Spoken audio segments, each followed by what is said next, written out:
Dear students, Assalamu alaikum. Today we are going to discuss the chemical bonding, one of the important topic of inorganic chemistry as well as organic chemistry. Chemical bonding जो है periodicity तो आपने already पढ़ा है. अब हम chemical bonding की तरफ मूव करते हैं और ये याद रखें कि केमिकल बॉन्डिंग जो है ये काफ़ी इम्पॉर्टेंट टॉपिक है इन द सेंस कि बहुत सारी चीज़ें, जैसे आप थर्मोडायनेमिक्स में थर्मोकेमिस्ट्री की जब बात करेंगे तो उसमें आपको बॉन्ड डिसोसिएशन एनर्जी का जो कंसेप्ट मिलता है जिससे आप डिफरेंट हीट एंथैल्पीज को कैलकुलेट करते हो, तो एक तो उसमें इम्पॉर्टेंट रोल रहता है in understanding the direction of the reaction. और दूसरी बात, ऑर्गेनिक केमिस्ट्री का जितना भी चाहे जीओसी पार्ट है या केमिकल रिएक्शंस हैं वो सारी की सारी इसी पे डिपेंड करती है. तो जितना आपको इसका बेटर अंडरस्टैंडिंग होगा उतना आपके कंसेप्ट्स क्लियर हो जाएंगे. और एक और चीज़ मैं आपके साथ शेयर करूंगा कि इनऑर्गेनिक केमिस्ट्री में जितने भी इंपॉर्टेंट केमिकल रिएक्शंस है या मॉलिक्यूलर स्ट्रक्चर है जिसको आप अंडरस्टैंड करने की कोशिश करोगे, चाहे वो मेन ब्लॉक एलिमेंट्स है या कोऑर्डिनेशन केमिस्ट्री है, तो सब जगह पे आपको, चाहे आपको केमिकल रिएक्टिविटी एक्सप्लेन करनी है, चाहे आपको कंसेप्ट ऑफ ऑर्बिटल्स या रिएक्टिविटी एक्सप्लेन करना हो, उन सब जगह पे इसका एक बहुत जबरदस्त रोल बनता है. साथ ही साथ जब आप 12th में चढ़ेंगे तो आपको सॉलिड स्टेट का एक पहला ही चैप्टर फिजिकल केमिस्ट्री में आएगा. तो वहां पे एटम्स जो है, specially in case of ionic solids, atoms या आयंस आपस में कैसे जुड़े हुए हैं, कौन कौन से प्राइमरी फोर्सेस और सेकेंडरी फोर्सेस वहां पे इन्वॉल्व रहते हैं, उस सब को अंडरस्टैंड करने के लिए कंसेप्ट ऑफ बॉन्डिंग जो है वो इंपॉर्टेंट है. So today we have a very important topic to share with you and that's what's called as the chemical bonding. अब केमिकल बॉन्डिंग में अगर आप इसको देखोगे तो हमारे पास, जब आप अपनी टेक्स्ट को देखते हो, 11th की टेक्स्ट को देखते हो, तो केमिकल बॉन्डिंग को लेके हमारे पास एक तो हमारे पास कंसेप्ट ऑफ आयनिक बॉन्ड है, दूसरा कंसेप्ट ऑफ कोवलेंट बॉन्ड है, और तीसरा जो बॉन्ड हमारे पास जो हमें पढ़ना है वो है हमारे पास मेटेलिक बॉन्ड. ठीक है, तो उसमें से हमारा पहला पार्ट जो है वो कोवलेंट कंपाउंड्स को हम डिस्कस करेंगे, जो कि मेजॉरिटी ऑफ जो मॉलिक्यूल्स हैं उनकी existence we can explain by covalent bonding. और उसके बाद हम डिस्कस करेंगे आयनिक बॉन्ड मॉडल, और अगर जरूरत पड़ी, जो कि आगे आपको फिजिक्स में भी है, नेक्स्ट ईयर आप पढ़ेंगे सेमीकंडक्टर डिवाइसेस, वहां पे आप मेटेलिक बॉन्डिंग को अच्छी तरह से सीखने की कोशिश करेंगे. लेकिन मैं साथ ही साथ आपको मेटेलिक बॉन्डिंग के जो इंपॉर्टेंट डिस्कशंस हैं वो भी हम सीखने की कोशिश करेंगे.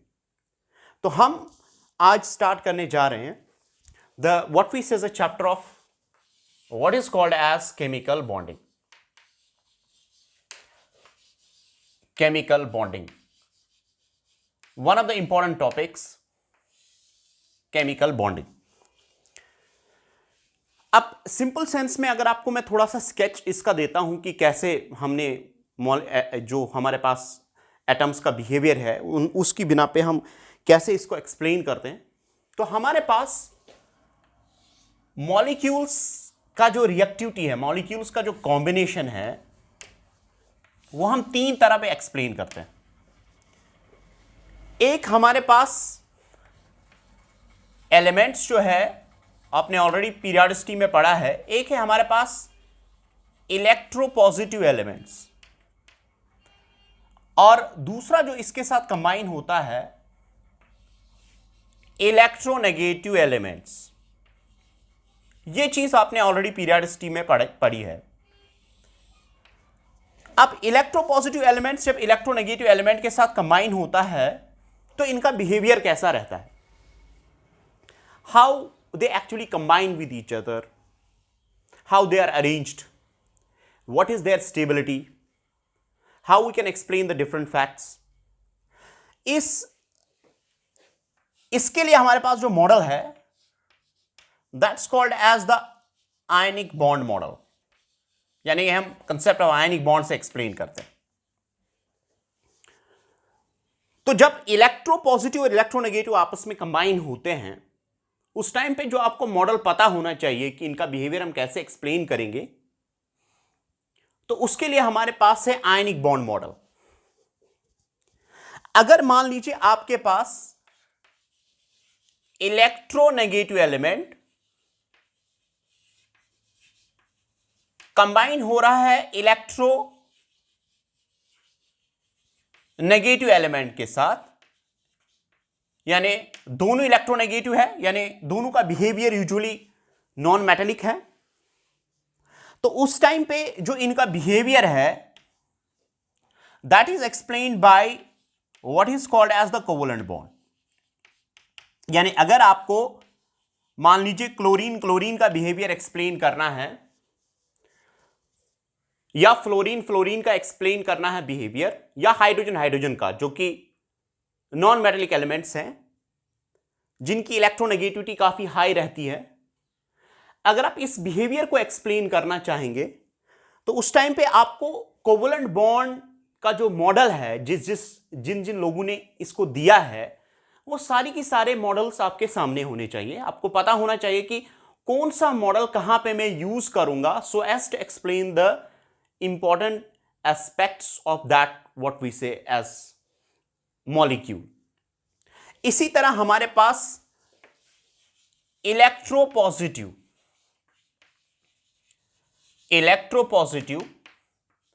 एलिमेंट्स कंबाइन होते हैं इलेक्ट्रोपॉजिटिव एलिमेंट्स के साथ, यानी आपके पास आयरन के साथ जुड़ा हुआ है, या एल्युमिनियम के साथ जुड़ा है, या पोटेशियम के साथ जुड़ा है, या सोडियम के साथ जुड़ा है।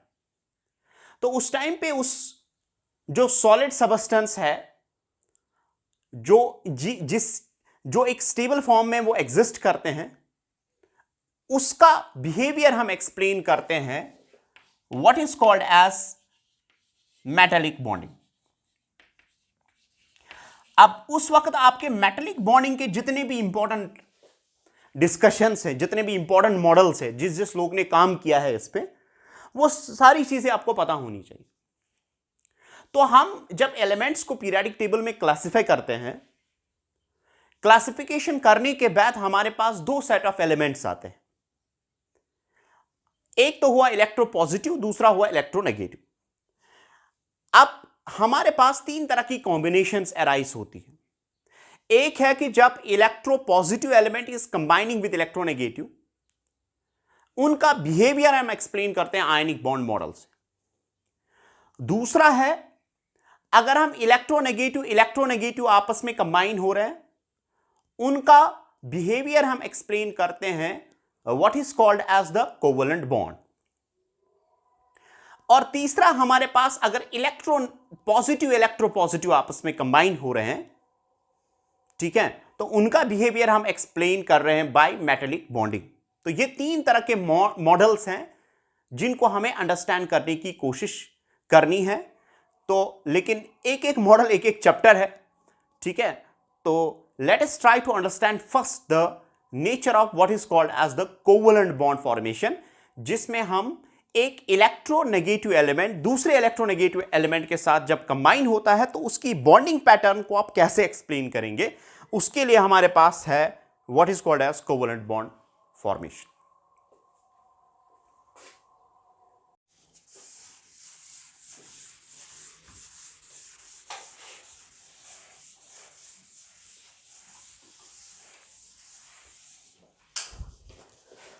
Now let's try to understand the important discussions of the important models of covalent bond.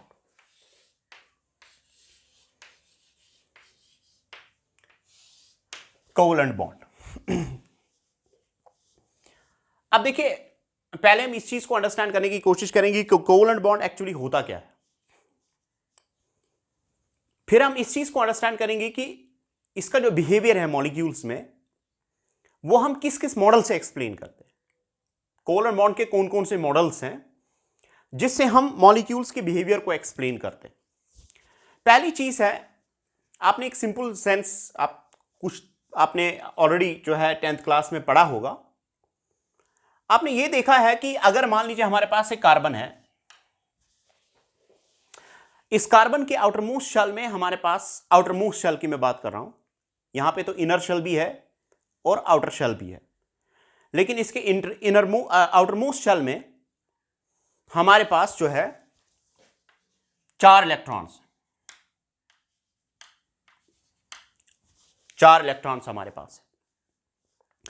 अब ये जो कार्बन एटम है, ये क्या करता है कि इसका बिहेवियर, इसकी रिएक्टिविटी बहुत सारे एटम्स के साथ ही कंबाइन होता है। तो एटम्स की प्रॉपर्टी रहती है, they try to combine with atoms to form some stable entities which actually exist. तो अगर हम इसको देखेंगे तो ये जो हमारे पास इलेक्ट्रॉन है, ये हाइड्रोजन के साथ 4 हाइड्रोजन एटम्स इसके अराउंड आते हैं, और उसके बाद जो है हमारे पास एक म्यूचुअल शेयरिंग होती है। म्यूचुअल शेयरिंग का मतलब है ये भी इलेक्ट्रॉन देगा, ये भी इलेक्ट्रॉन देगा, ये और ये इलेक्ट्रॉन देंगे, एक म्यूचुअल शेयरिंग का फिनोमेना हो जाएगा। म्यूचुअल का मतलब है जितना एक देगा इलेक्ट्रॉन्स उतना दूसरा भी देगा। अगर एक ने 1 दिया, दूसरे को भी 1 देना है। अगर एक ने 2 दिए, दूसरा भी 2 देगा। अगर एक ने 3 दिए तो दूसरे ने भी उसको भी 3 देने। अब हम ये देखते हैं कि हमारे पास फाइनली एक मॉलिक्यूल बनता है जिसको हम मीथेन बोलते हैं। We call this molecule as methane, जहां पे हमारे पास 4 हाइड्रोजन एटम्स जो है अराउंड कार्बन एटम रहते हैं, जो कि सेंट्रल एटम होता है, इसके अराउंड 4 हाइड्रोजन एटम्स रहते हैं। अब इस मॉलिक्यूल में जहां पे कार्बन ने 1 इलेक्ट्रॉन दिया, हाइड्रोजन ने 1 इलेक्ट्रॉन दिया, और एक स्टेबल एंटिटी क्रिएट होगी। अब इस मॉलिक्यूल में हमने देखा कि म्यूचुअल शेयरिंग ऑफ इलेक्ट्रॉन होता है। और दूसरी बात हमारे पास हमें सीखने को मिली कि यहां पे अगर आप कार्बन के शेल के अराउंड देखोगे, आउटर मोस्ट शेल के अराउंड देखोगे, ये जो म्यूचुअली शेयर्ड इलेक्ट्रॉन्स होते हैं, ये दोनों की प्रॉपर्टी रहती है। यानी ये जो 2 इलेक्ट्रॉन्स हैं, ये हाइड्रोजन की भी प्रॉपर्टी है और कार्बन की भी प्रॉपर्टी। ये हाइड्रोजन की भी प्रॉपर्टी है और कार्बन की भी प्रॉपर्टी। यानी अब आप ये नहीं बोल सकते, you can not distinguish these electrons. Now you can not say this electron is belonging to carbon and this is belonging to hydrogen. No, जब इनका म्यूचुअल शेयरिंग होता है तो दोनों इलेक्ट्रॉन्स पे दोनों एटम्स का इक्वल कंट्रोल रहता है and they become indistinguishable. You cannot say at that time that this is an electron of carbon and this is an electron of hydrogen. No. They become actually indistinguishable and they are actually the property of both. इसका मतलब यह है कि अगर मैं इस time पे देखूंगा, कार्बन के अराउंड जो है, कार्बन के अराउंड जो शेल हमारे पास है, इसमें हमें ये 2 इलेक्ट्रॉन्स कार्बन के साथ भी काउंट करने पड़ेंगे, ये 2 इलेक्ट्रॉन्स कार्बन के साथ भी काउंट करने पड़ेंगे, और हर किसी साइड से, हर किसी डायरेक्शन से जितने भी इलेक्ट्रॉन्स हैं वो दोनों कार्बन के साथ एज वेल एज हाइड्रोजन के साथ काउंट करने पड़ेंगे। तो अगर हम कार्बन की बात करेंगे तो हमारे पास आउटर मोस्ट शेल में अब इसको आए 2, 4, 6 और 8। इसका मतलब यह है कि कार्बन ने आउटर मोस्ट शेल में 8 इलेक्ट्रॉन्स जो है, इसके नियरेस्ट नोबल गैस को अगर आप देखोगे, जैसे हमारे पास नियॉन है, नियॉन में हमारे पास आपको पता है 10 है, तो इट्स 2 and 8। तो इसका जो आउटर मोस्ट शेल है उसमें भी 8 इलेक्ट्रॉन्स हैं, जो कि एक आइसोलेटेड एटम है और स्टेबल है। और कार्बन में जब म्यूचुअल शेयरिंग हो गई तो उस टाइम पे भी इसके आउटर मोस्ट शेल में 8 इलेक्ट्रॉन्स आए। ठीक है, लेकिन अगर आप हाइड्रोजन को देखोगे, हाइड्रोजन का बिहेवियर यहां पे डिफरेंट है। हाइड्रोजन के नजदीक अगर आप देखोगे तो हीलियम है, हमारे पास जो है, क्या बोलते हैं इसको, नोबल गैस। तो नोबल गैस हीलियम जो है, इसमें 2 आउटर मोस्ट शेल में इलेक्ट्रॉन्स हैं। तो यहां पे अगर आप इसको इसके साथ गिनोगे तो आपको यहां पे आउटर मोस्ट शेल में 2 इलेक्ट्रॉन्स आएंगे। तो इसका मतलब यह है कि हमारे पास ये it has become like helium and this is becoming like what we say as a neon. So elements जो है, हमने पहली चीज सीखी कि कोवलेंट बॉन्ड में म्यूचुअल शेयरिंग ऑफ इलेक्ट्रॉन्स होती है, और दूसरी बात हमने ये देखा कि एलिमेंट्स जो हैं वो अपने ऑक्टेट्स या डुप्लेट्स को कंप्लीट करना चाहते हैं। They try to complete their octets and duplets to form the stable entities और to form the stable molecules.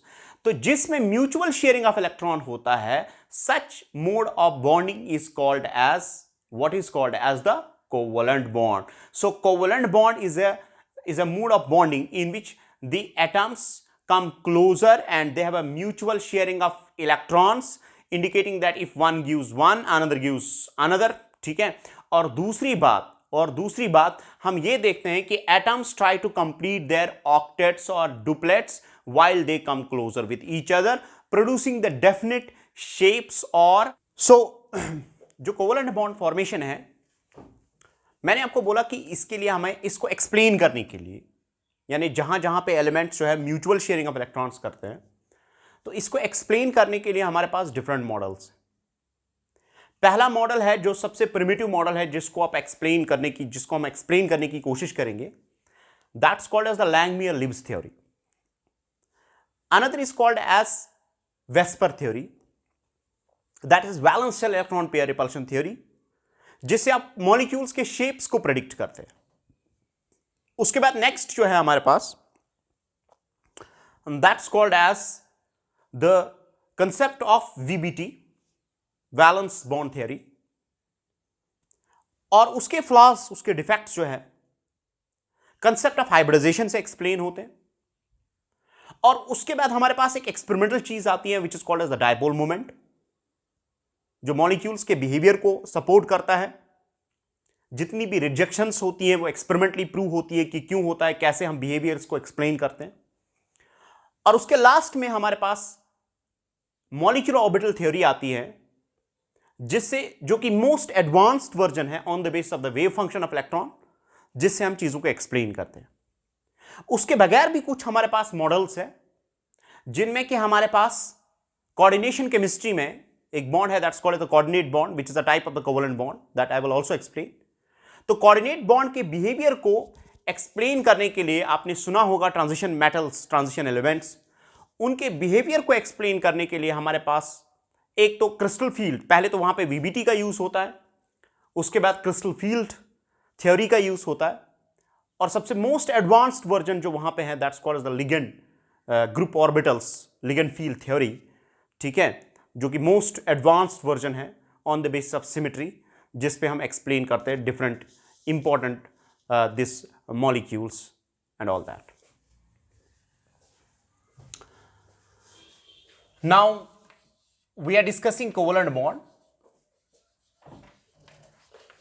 And in that I told you that we are the first version of this, that's called as Langmuir-Lewis concept.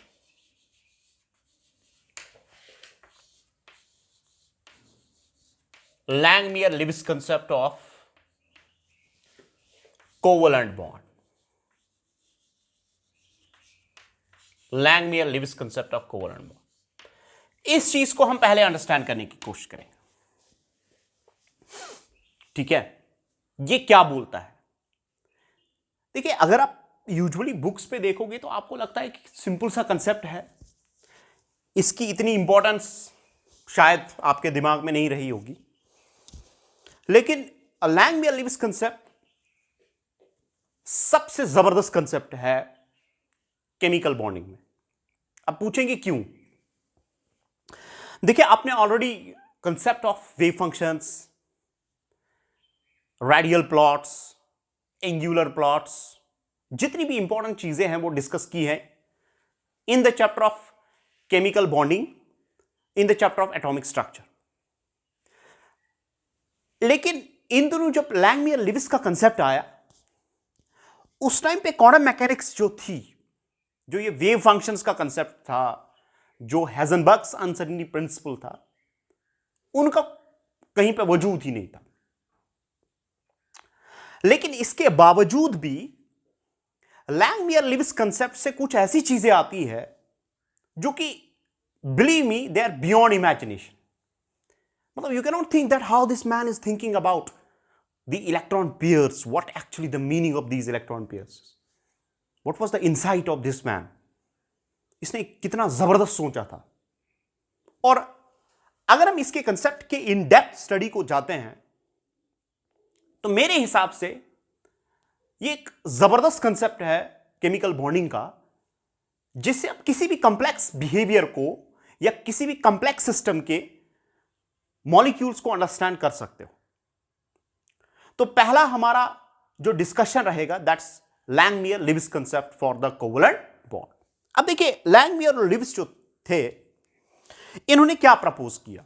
पहले Lewis हमारे पास था। Lewis ने कोसल के साथ एक theory propose की थी कि देखिए एटम्स आपस में कंबाइन हो रहे हैं। आपके पास एक एटम है, आपके पास दूसरा एटम है, या ये सेम एटम भी हो सकता है, ठीक है। ये दो डिफरेंट एटम्स भी हो सकते हैं, ये सेम एटम्स भी हो सकते हैं। लेकिन एक बात तो आपके दिमाग में आई होगी कि हम बॉन्ड डिस्कस कर रहे हैं कोवलेंट बॉन्ड, और कोवलेंट बॉन्ड में हम ये देख रहे हैं कि ये भी इलेक्ट्रोनेगेटिव है, ये भी इलेक्ट्रोनेगेटिव है, ये भी इलेक्ट्रोनेगेटिव है। अब इनका आपस में कॉम्बिनेशन होगा। अब पहली बात है कि why they will combine, why, what's the need for the combination. अब हमारे पास कुछ एटम्स हैं जो हमारे पास in the form of noble gases है। तो यह देखा गया था कि नोबल गैसेस के एटम्स उस टाइम पे helium, neon, argon, krypton and what we say as xenon. इन्होंने यह देखा था कि ये एटम स्टेबल है, यानी ये एग्जिस्ट कर सकते as isolated atoms, they can exist. They try to find the reason behind them कि ऐसा कौन सी चीज है जिसकी वजह से ये स्टेबल एटम्स एग्जिस्ट करते हैं। और जो ही उन्होंने रीजन देखा तो एक बात सामने आई कि अगर हम हीलियम को लेते हैं तो इसके आउटर मोस्ट शेल में 2 इलेक्ट्रॉन्स, और अगर हम बाकी एलिमेंट्स लेते हैं तो इनके आउटर मोस्ट शेल में 8 इलेक्ट्रॉन्स रहते हैं। They come with a theory that the reason for the stability is that these noble gases have either what we say as their complete duplets or what we say as an octets that actually makes them stable. So this theory was formulated then after and it was applied for the other atoms.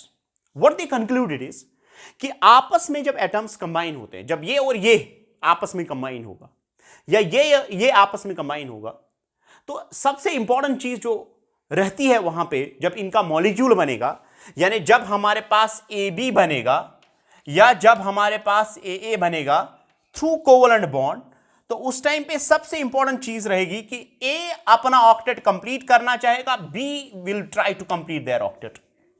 A tries to complete the octet and A tries to complete the octet. यानी atoms combine with each other so as to complete their octets and they try to become like their nearest noble gas.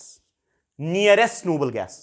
जो इनके नजदीकी noble gases हैं उनके जैसा बनना चाहते हैं, because actually those noble gases are stable as their outermost shell contains 8 electrons and because of that they are more stable as compared to other atoms, and other atoms have a driving force that they want to become like noble gases and they want to attain the stable electronic configuration. So this was formulated by the Lewis and the Kossel as octet rule. That is, octet rule states that the atoms try to complete their octets either by sharing or by losing or gaining and try to become like their nearest noble gas atoms.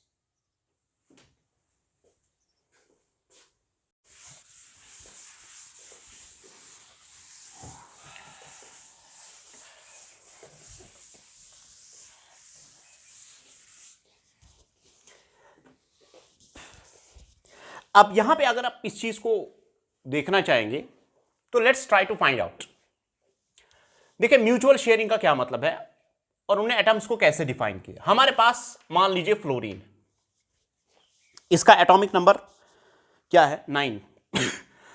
9 का मतलब है कि इसके inner most shell में 2 electrons होंगे और outer most shell में हमारे पास 7 इलेक्ट्रॉन्स होंगे। हम जल्दी आएंगे 1s2s पे 2p पे। तो अगर हमारे पास दूसरा फ्लोरीन एटम है 2 and 7, तो पहली बात देखिए क्या करना है आपको। सबसे पहले आप फोकस करेंगे आउटर मोस्ट शेल में।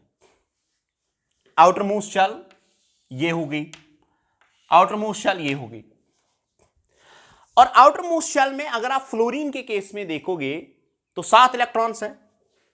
तो 7 इलेक्ट्रॉन्स को लिब्स ने ऐसे डिस्ट्रीब्यूट किया। इसने बोला कि electron around an atom can be represented by dots और crosses, but they should be in pairs. This was a very very important fact that he has actually derived without quantum mechanics. So he said like this, हम पहले एक pair को देते हैं, फिर दूसरी pair को देते हैं, फिर तीसरी पेयर को देते हैं, और अब हमारे पास 7वां इलेक्ट्रॉन जो है वो ऐसे रहेगा। ठीक है। इसी तरह अगर हमारे पास दूसरा फ्लोरीन एटम है, ये 2 इलेक्ट्रॉन्स हो गए, ये 2 इलेक्ट्रॉन्स हो गए, ये 2 इलेक्ट्रॉन्स हो गए, और इसका एक इलेक्ट्रॉन ऐसे रहे। अब माजरा यहां पे क्या है, अगर मान लीजिए फ्लोरीन के साथ इंटरेक्ट करता है, ठीक है, इसके पास भी और इलेक्ट्रॉन एक है, इसके पास भी और इलेक्ट्रॉन एक है, दोनों की टेंडेंसी एज पर लिब्स है that they actually want to complete their octet. So what will happen for the completion of octet will go as like this. अब हमारे पास फ्लोरीन मैं 2 इलेक्ट्रॉन्स को ऐसे, 2 इलेक्ट्रॉन्स को ऐसे, 2 इलेक्ट्रॉन्स को ऐसे, अब एक इलेक्ट्रॉन एक फ्लोरीन ने दिया और दूसरा इलेक्ट्रॉन दूसरे फ्लोरीन ने दिया। एक कॉमन रीजन में आता है, यानी हमारे पास ये 2 इलेक्ट्रॉन्स एक कॉमन रीजन में आते हैं दैट बिलोंग्स टू बोथ। ठीक है, वो दोनों की प्रॉपर्टी होगी, उस रीजन पे दोनों का कंट्रोल होगा। और उसके बाद जब ये 2 इलेक्ट्रॉन्स एक कॉमन रीजन में आएंगे तो इस 2 इलेक्ट्रॉन्स एक कॉमन रीजन में आने की वजह से एक बाइंडिंग फोर्स डेवलप करेगा इन 2 एटम्स के बीच में। And that binding force actually उससे क्या होता है, उस बाइंडिंग फोर्स से एक्चुअली इन एटम्स की एनर्जी डिक्रीज कर जाती है। अब कैसे डिक्रीज कर जाती है, that's an important thing to be discussed. अब उसके बाद हम इस मॉलिक्यूल को ऐसे रिप्रेजेंट करते हैं। अब अगर हम देखेंगे, पहले अब ऑक्टेट रूल पे आते हैं। अब ये जो 2 इलेक्ट्रॉन्स हैं which are placed in a common region, these are indistinguishable electrons. उसका मतलब क्या है, इसका मतलब यह है कि अब आप इनको डिस्टिंग नहीं कर सकते, आप इनको डिफरेंशिएट नहीं कर सकते। ये 2 इलेक्ट्रॉन्स इसके साथ भी काउंट करने हैं, ये 2 इलेक्ट्रॉन्स इसके साथ भी काउंट करने हैं किसी भी मोमेंट पे। इसका मतलब यह है कि अगर ये है, इसको हम बॉन्ड पेयर बोलते हैं। बॉन्ड पेयर का मतलब है this is the property of this as well as this is the property of this, and both have the equal control. Both have equal control. That was also a very very important point that was given by the Lewis. Otherwise आगे जाके आपको पता चलेगा कि equal control होता है कि नहीं होता है, वो आपको आगे जाके पता चलेगा। लेकिन यहां पे लिव्स बिलीव करता है कि bond pair is a property of both the atoms and that too the equally irrespective of the electronegativity. चाहे दूसरा एटम डिफरेंट भी हो, मेरी बात याद रखे, चाहे दूसरा एटम अगर डिफरेंट भी हो, उसके बावजूद भी ये जो बॉन्ड पेयर है, it's the property of both and that too equally. That was actually meaning of the equal sharing. बात समझ में आ रही? अब अगर हम इसको काउंट करेंगे इसके साथ, तो इसका मतलब है 2, 4, 6 और 8, और इस पेयर को हमें इसके साथ भी कंट्रोल ये काउंट करना है। इसका मतलब है 2, 4, 6 और 8। बात समझ में आई? अगर ये हीटेरियो एटम भी होता तब भी, अगर यहां पे हीटेरियो एटम होता तो कोई दूसरा एटम होता, हाइड्रोजन होता। ठीक है, हाइड्रोजन के केस में we have to complete the duplet because they try to become the like nearest noble gas which is the helium. अब फ्लोरीन का नियरेस्ट नोबल गैस कौन है? हमारे पास नियॉन है, तो fluorine is becoming like neon, this fluorine is becoming like neon, तो they are trying to become like nearest noble gases. ठीक है, अब इसको भी 8 आए, इसको भी 8 आए, इनका ऑक्टेट कंप्लीट हो गया, ऑक्टेट कंप्लीट हो गया। अब अगर ऑक्टेट कंप्लीट हो गया तो इसका थोड़ा अरेंजमेंट इन्होंने दे दिया कि ये 8 इलेक्ट्रॉन्स अराउंड दिस एटम कैसे रहते हैं। They tell actually they remain in an cubical arrangement. They try to remain in what arrangement? Cubic, which was later on proved as actually उस पर बहुत सारी चीज़ें फिर कंट्रोवर्शियल आई, उन्हें बहुत सारी चीज़ें जो है वो मतलब उसके बाद एक्सप्लेन की गई। तो मसला यहाँ पे ये है कि इसने भी ऑक्टेट कंप्लीट किया, इसने ये भी नियॉन के जैसे बना, ये भी neon, because neon is the nearest noble gas. अब दूसरी बात इंपॉर्टेंट जो है, इसको मैंने बोला कि it's called as the bond pair, it's called as the bond pair. लेकिन अगर आप बॉन्ड पेयर और लोन पेयर को कंपेयर करोगे तो लोन पेयर पे, ये हमारे पास लोन पेयर है, इस पे इसका कोई कंट्रोल नहीं होगा। ये lone pair, this will be wholly and solely controlled by a single atom, while as this bond pair will be controlled by the two atoms. But what importantly he said is like this: electron stays in the pairs, whether it's a bond pair or lone pair. And lone pair is differentiated from bond pair in the sense it is attracted only by the single atom, while as the bond pairs is attracted by the two atoms, that too simultaneously. Is it clear?